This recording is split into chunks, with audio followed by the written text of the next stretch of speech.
Dans le Coran, la première caractéristique des pieux est qu'ils croient en l'invisible. Allah dit, c'est le livre au sujet duquel il n'y a aucun doute. C'est un guide pour les pieux qui croient en l'invisible, accomplissent la prière et dépensent de ce que nous leur avons attribué. Et l'invisible peut faire référence à plusieurs choses. Allah et ses anges sont invisibles à nos yeux. Et le plan d'Allah, le jour du jugement, le destin et tout ce qui se passera dans le futur est par définition invisible. Et même si les athées disent souvent qu'ils ne croient que ce qu'ils voient, tout le monde croit d'une manière ou d'une autre à l'invisible. Personne ne voit les ondes du Wi-Fi ou de son téléphone, mais tout le monde sait qu'elles sont là. Et l'être humain a aussi une capacité de déduction. Si tu vois une colonne de fumée noire au loin, tu sais qu'il y a un incendie, même si tu vois pas les flammes directement. Et de la même manière, les signes de l'existence de Dieu sont partout. Et quand on rejette cette idée en disant qu'on croit que ce qu'on voit, on se rabaisse et on nie notre capacité de réflexion et de déduction. Et dans le Coran, Allah dit aussi que les pieux le craignent dans l'invisible, et ça peut avoir deux significations. La première est le fait de croire en Allah alors qu'on le voit pas directement, et la deuxième est le fait de le craindre quand personne nous voit à part lui, parce qu'Allah est invisible pour nous, mais rien n'est invisible pour lui. Il dit dans le Coran, les regards ne peuvent l'atteindre, tandis qu'il saisit tous les regards. Il nous voit à chaque instant et il sait tout de nous. Il sait tout ce qu'on fait, et il sait aussi pourquoi on le fait.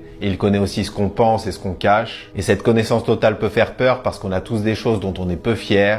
Mais Allah conclut le verset en disant il est le doux, le parfaitement connaisseur. Et nos actions invisibles sont les plus sincères. Et le fait d'adorer et d'invoquer Allah en secret est une sunna des prophètes. Le prophète, sallallahu alayhi wa sallam, passait ses nuits en prière sans que personne le voie. Et dans le Coran, Allah nous donne l'exemple de Zakaria alayhi salam. Il dit c'est un récit de la miséricorde de ton Seigneur envers son serviteur Zacharie, lorsqu'il invoqua son Seigneur d'une invocation secrète, et ça nous montre que Zakaria alayhi salam reçoit une miséricorde spéciale d'Allah après l'avoir invoqué secrètement. Et pour finir, l'un des noms d'Allah est aussi l'apparent, et ça peut paraître contradictoire avec tout ce qu'on vient de dire, mais tout comme Allah est le premier et le dernier, il est aussi l'apparent et le caché. Il est caché de nos yeux mais apparent dans nos cœurs. Le Créateur est caché mais la création et tous les signes qu'elle comporte pointent tous vers lui. Son plan peut paraître flou et caché et devenir clair et apparent une fois accompli. Et il nous est caché dans cette vie et deviendra apparent au paradis. Il dit dans le Coran, ce jour-là, il y aura des visages resplendissants qui regarderont leur Seigneur. Qu'Allah nous guide.